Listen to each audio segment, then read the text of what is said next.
देखो टुनटुनी, अब तक तुम 11 बेटियों को जन्म दे चुकी हो। मुझे सिर्फ एक बेटे की इच्छा थी। इस बार बेटा ना हुआ तो तुम एक दर्जन बेटियों की माँ बन जाओगी और मैं तुम्हें घर से निकाल दूंगा। हे भगवान, इस बार तो मुझे एक बेटा दे दो, नहीं तो मेरे पति मुझे घर से बाहर निकाल देंगे। टुनटुनी अंडे पर बैठी हुई थी, तभी अंडा टूटने की आवाज सुनकर टोनू आता है। टुनटुनी बताओ, बेटा हुआ है या बेटी? अरे तुम जवाब क्यों नहीं देती हो?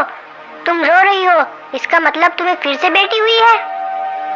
अजी, मैं आपको क्या बताऊं, ये आंसू दुख के नहीं खुशी के आंसू है। भगवान ने इस बार हमें बेटा दिया है। अरे वाह, आओ बेटा मेरे पास आओ, अब से तुम मेरे साथ रहोगे। टुनटुनी मेरी बात सुनो, मैंने तुम्हें घर में इसलिए रखा हुआ था क्योंकि मुझे एक बेटा चाहिए था। अब तुम इन 11 बेटियों को लेकर इस घर से निकल जाओ। अजी, मैं इन 11 बेटियों को लेकर कहाँ जाऊंगी? इनका पालन पोषण कैसे करूंगी? इनको कहाँ रखूंगी? मुझे कुछ नहीं सुनना है, बस तुम अभी के अभी यहाँ से निकल जाओ।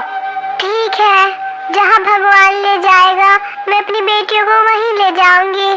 कोई ना कोई सहारा तो मिल ही जाएगा। आप हमारे बेटे का ख्याल रखना और इसे अच्छे से पढ़ाना। इतना कहकर टुनटुनी अपनी 11 बेटियों को लेकर घर से निकल जाती है। वो दिन भर जंगल में भटकती रहती है कि उसे रहने के लिए कोई आशियाना मिल जाए, लेकिन उसे कोई जगह नहीं मिलती। आखिर में वो एक घर का दरवाजा खटखटाती है, तभी एक चिड़िया बाहर निकल कर आती है। क्या काम है, बताओ। बहन, मुझे तुमसे एक मदद चाहिए। मेरे पति ने मुझे मेरी बेटियों के साथ घर से निकाल दिया है और मेरे पास रहने के लिए घर नहीं है। क्या मैं कुछ दिन तुम्हारे घर में रह सकती हूँ? कुछ दिन के अंदर मैं दूसरा घर ढूंढ लूंगी और फिर यहाँ से चली जाऊंगी। बहन मेरी मदद करो।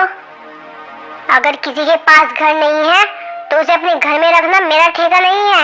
और वैसे भी तुम्हारी इतनी सारी बेटियां हैं, मुझे इनसे अपना घर गंदा नहीं कराना। लेकिन तुम्हारे पास एक रास्ता है, बताओ ना बहन, मेरे पास क्या रास्ता है? मैं अपनी बेटियों को कहाँ लेकर जाऊँ? तुम अपनी बेटियों को अमेज़न के जंगल में ले जाओ, वहाँ पर कोई पक्षी नहीं रहता और तुम्हें घर बनाने के लिए बहुत जगह मिलेगी और तुम्हें वहाँ खाना भी मिलेगा। लेकिन वहाँ कोई पक्षी क्यों नहीं रहता और वहाँ कोई खतरा तो नहीं? हा हा हा, अरे वहाँ कोई पक्षी इसलिए ही तो नहीं रहता क्योंकि वहाँ रहने में बहुत खतरा है। इतना कहकर चिड़िया वहाँ से चली जाती है। माँ, मुझे बहुत भूख लगी है माँ, मुझे खाना दो, नहीं तो मैं भूख से मर जाऊंगी माँ।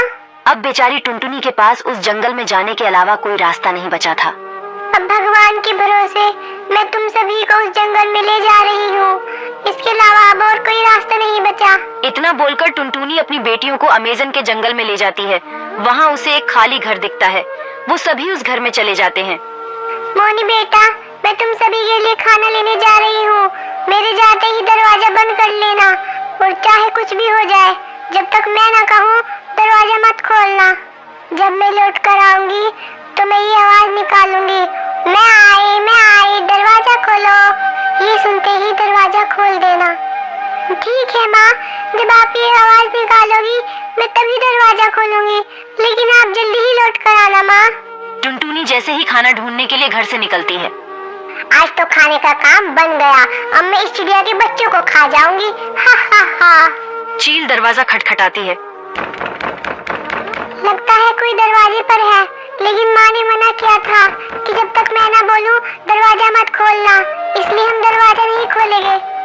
ये लोग दरवाजा क्यों नहीं खोल रहे? लगता है मुझे इनकी माँ की तरह आवाज निकालनी पड़ेगी, तभी ये दरवाजा खोलेंगे।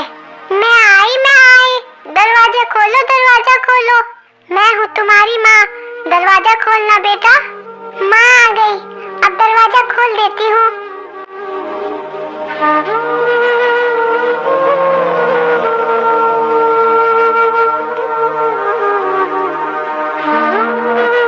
अरे तुमने मेरी माँ की आवाज निकालकर मुझसे दरवाजा खुलवा लिया। चली जाओ यहाँ से, नहीं तो मेरी माँ तुम्हें नहीं छोड़ेगी। तुम्हारी माँ मेरा क्या कर लेगी? अब मैं तुम सबको खा कर ही जाऊंगी।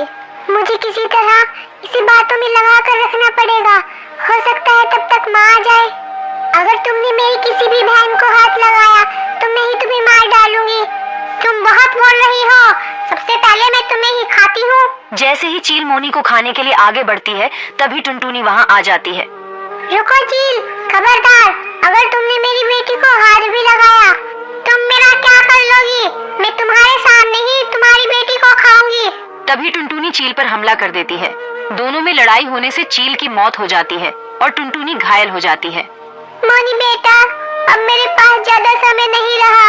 तुम्हारी सुरक्षा करने के लिए अब मैं नहीं रहूंगी, इसलिए तुम अपनी बहनों को लेकर इस जंगल से चली जाओ। ये जंगल तुम्हारे लिए सुरक्षित नहीं है बेटा। टुनटुनी इतना बोल ही रही थी, तभी उसकी मौत हो जाती है।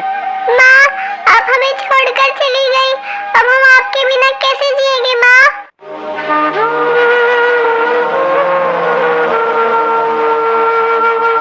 सभी बेटियां दुखी मन से उस जंगल को छोड़ देती हैं। मोनी दूसरे जंगल में घर ढूंढ लेती है और सभी बहनें मेहनत करके अपना पेट पालती हैं।